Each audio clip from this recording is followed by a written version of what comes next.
$80,000. That is the insane number Ford expects you to hand over for a loaded F-150 today. But if you actually walk into any showroom this week, you won't see a line of eager buyers. You will see desperate salesmen staring out at lots full of heavy iron that is literally rotting in the sun. Nobody is biting. These trucks have been sitting parked for 90 days, 120 days, some well past the 200-day mark. And behind closed doors in Detroit, the manufacturers are quietly panicking. Here is the part they are spending millions in advertising to hide from you. The brand new truck you are about to sign away your life for, on an 84-month loan, will lose half its value in just 3 years. Worse yet, the high-tech, overcomplicated engine under that hood might not even survive past 60,000 miles.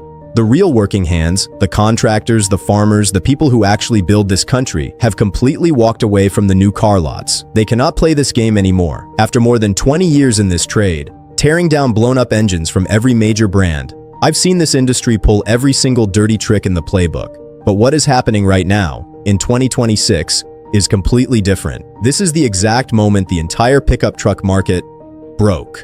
Today on AutoIntel US, we are answering 3 questions the manufacturers absolutely hate. 1. Why did pickup prices double in 5 years for the exact same hardware? 2. Why are dealers sitting on a catastrophic, year-long backlog of unsold inventory? And 3.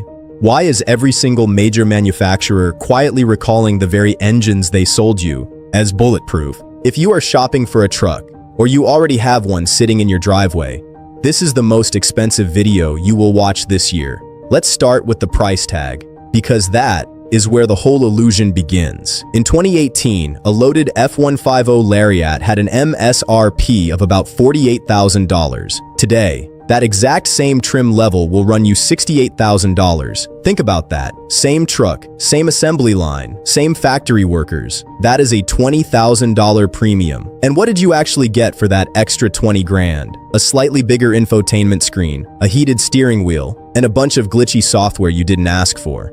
That's it. That's the whole upgrade. The frame, fully identical. The aluminum bed, identical. In fact, beneath the surface, many engine blocks were actually downgraded from rugged cast iron to cheaper aluminum, and they charged you $20,000 more for the privilege. This corporate greed isn't just limited to Dearborn. A Ram 1500 Limited now touches $88,000. A Silverado High Country will set you back $79,000. And if you want a GMC Sierra Denali Ultimate, prepare to fork over $92,000. These are pickup trucks. They were built to haul gravel and lumber, not to carry the price tag of a suburban starter home. According to data from Cox Automotive, the average new truck transaction in America right now sits at a staggering $58,000. That pushes the average monthly payment past $1,080 a month. Let that sink in. Over $1,000 a month for a truck, not a mortgage, a truck. To make those ungodly numbers work, banks are pushing 72-month and 84-month loans. You are looking at 6 to 7 years of payments on a vehicle that will be mechanically spent before the loan even hits the halfway mark. You aren't buying a tool anymore. You are financing a rapidly depreciating asset at 7% interest. So, who are these luxury rigs actually for? The real working guy who uses a truck to earn a living isn't falling for it. He's out there buying a clean 2018 Tundra with 200,000 miles for $22,000 cash, maintaining it himself, and staying completely out of the debt cycle. The $80,000 trucks, those were built for the weekend warriors, people who haul 2 bags of mulch from Home Depot twice a year. And now, even the country club crowd is backing out, because the math has finally caught up. A new truck bought today drops 30% of its value in the first 12 months. That is $24,000 burning up in smoke, while you're only on payment number 12. By year 3, your $80,000 pride and joy is worth $42,000 on a trade-in, but your loan balance, it's still sitting at $65,000. The industry calls that negative equity. I call it being trapped in your own driveway, unless you can write a check for $23,000 just to get out of the contract. Now let's talk about what's actually under the hood, because this is where the real betrayal lives. I am going to tell you something I almost never say on camera. The powertrains coming out of factories right now are the absolute worst I have seen in my entire career. I'm not being cynical for views. I am telling you exactly what is sitting on my shop lifts every single week. Let's go brand by brand. First, the Ford 3.5-liter EcoBoost. The cam phasers in these setups are failing catastrophically. It starts as a loud, violent rattle on a cold start, sounding like a coffee can full of loose bolts. Ford knows it. They've issued technical service bulletins. They've blamed the oil, and they've tried to blame the owners. But the reality? Bad design and cut-rate manufacturing. But it gets worse for 2026. Because of strict new emissions mandates across half the country, Ford had to choke these engines out with a brand new component, a gasoline particulate filter. This GPF restricts exhaust flow, dropping the 3.5-liter EcoBoost by a full 18 horsepower compared to last year. And even worse, it forces the engine into continuous high-heat regen cycles just to burn off the collected soot. You are paying more money for less horsepower and a complex filter system that bakes the engine bay at extreme temperatures. By 80,000 miles, between stretched timing chains, fried turbos, and carbon-choked intake valves, you're staring down a minimum $4,000 repair bill, out of pocket. Next, the GM 6.2-liter V8, the L87. General Motors had to recall nearly 600,000 of these units across their trucks and full-size SUVs. Federal investigators at the NHTSA just launched a massive probe following over 1,100 reports of catastrophic engine failure. The lifters fail, the crankshaft eats itself, and the connecting rod bearings disintegrate, sometimes with as little as 1,200 miles on the odometer. The bearing defect is so severe, the connecting rods are literally snapping and punching holes straight through the engine blocks at highway speeds. Do you know what their official fix is? They tell technicians to put in thicker oil on a $60,000 truck. And the most terrifying part? Replacement engines shipped straight from GM warehouses are experiencing the exact same fatal bearing failures within months. Then there's the Stellantis Hurricane Straight 6. This twin-turbo inline-six completely replaced the legendary Hemi 5.8. Powertrain complaints, electronic wastegate malfunctions, and severe oil leaks are already stacking up on consumer forums. Because it's so brand new, there is zero long-term reliability data. If you bought one, you aren't an owner. You are a high-priced beta tester. And finally, Toyota, the brand that built its entire empire on bulletproof reliability. Yet, their new twin-turbo V6 is suffering from total engine failure at incredibly low mileage due to metal contamination during the factory casting process. Toyota recalled over 100,000 vehicles to replace the short blocks. But here's the kicker. Owners who already received their brand new replacement engines are already reporting the exact same catastrophic failures, a second time. The factory hasn't even acknowledged this second wave yet. But as a mechanic, I have to tell you the dark secret the service advisors are ordered to keep quiet.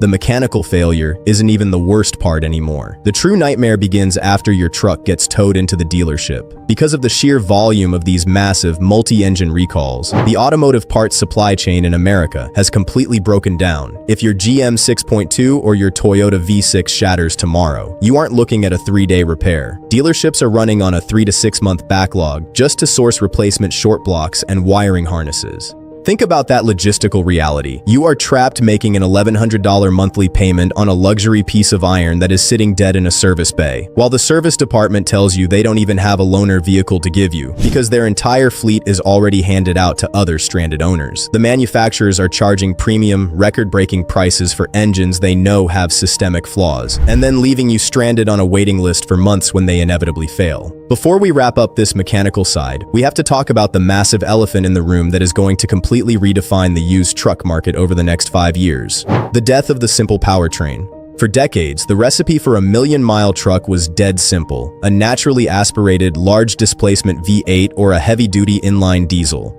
But tightening emissions and fuel economy mandates have forced manufacturers into a corner. The result? Classic bulletproof power plants are officially being retired in favor of high-strung, highly complex, twin-turbocharged, downsized engines. Take a look at what's happening in the market right now. The legendary rumbling Chrysler Hemi 5.8 has been phased out for the new 3.0-liter twin-turbo Hurricane inline-six. Toyota famously traded its unkillable, naturally aspirated 5.7-liter V8 for a twin-turbo V6 platform. While these new engines deliver jaw-dropping power and incredible torque on paper, paper. They represent a massive, high-stakes gamble for used buyers. We are transitioning away from simple mechanical fixes to complex thermodynamic systems. These modern platforms rely on extreme injection pressures, low-tension piston rings that invite early oil consumption, plasma-coated cylinder walls that cannot easily be machined, and complex packaging where a simple thermostat failure or a brittle plastic coolant coupling can cause catastrophic, rapid overheating. If you are buying a truck to keep past the 150,000-mile mark, the rulebook has officially changed. The secondary market is about to penalize unproven complexity, making those older, simple, naturally aspirated engines hold their value like absolute gold. Choose wisely, because a cheap used truck with a blown twin-turbo setup is an instant ticket to financial ruin. Let's look at the reality. If you take a step back, the picture is clear. Trucks cost 80 grand. The engines are on borrowed time, and the depreciation is brutal. Because of this, dealerships are turning into massive automotive graveyards. Right now, truck lots across the country are sitting on an unprecedented 115 days of unsold inventory. A healthy normal market supply is 60 days. Some rural lots are holding over a 200-day backlog. Dealerships don't own those vehicles outright. They pay monthly interest on every single truck sitting on their lot through floor plan financing. Every single afternoon a truck sits unmoving. The dealer bleeds real cash. To stop the bleeding, the cracks are starting to show. We are seeing massive slashes, $12,000 off MSRP, $15,000 off MSRP. Just last week, I spotted a heavy-duty Sierra marked down by $22,000 from a dealer who wouldn't even return your phone calls 2 years ago. The manufacturers are right behind them in a panic. Ford has cut assembly shifts for the F-150. GM is idling lines, and Ram is handing out employee pricing to anyone with a pulse. Detroit made a massive bet. They bet that consumer ego and brand loyalty would always beat a calculator, and for a few years during the pandemic bubble, they were right, but math always wins in the end. Wages didn't double, interest rates spiked, and the calculator in your head finally caught up to the total on the window sticker. According to auction data, wholesale repo lanes are filling up with late-model pickups at a rate we haven't seen in over a decade. Working people are losing vehicles they should have never been approved for in the first place. And those trucks are selling at auction for pennies on the dollar. If you bought a luxury truck over the last 24 months, your financial math is likely underwater. Your factory warranty runs out, right as these highly complex mechanical failures start cooking. If you own one of these modern trucks, or if you're currently standing on a dealer lot looking at a contract, do me a favor. Drop a comment down below and tell me exactly which engine is under your hood. I personally read through our AutoIntel US community threads every single day, and your real-world feedback is exactly how I track which mechanical crisis we need to expose next. If you want the unvarnished truth about the automotive market before you sign your financial life away, make sure to hit that subscribe button right now, because the era of the $80,000 work truck is officially dead, and the smart buyers have completely stopped showing up. If you want to bypass these fragile modern nightmares and discover the exact used trucks that are actually safe to buy right now, the models that will easily save you $20,000 and keep you completely out of the mechanic's bay, click on the deep dive link right here on your screen immediately. I have exposed the specific model years, the bulletproof engines, and the exact trucks you should buy to preserve your wealth. Click that video right now, protect your bank account, and I'll see you right there.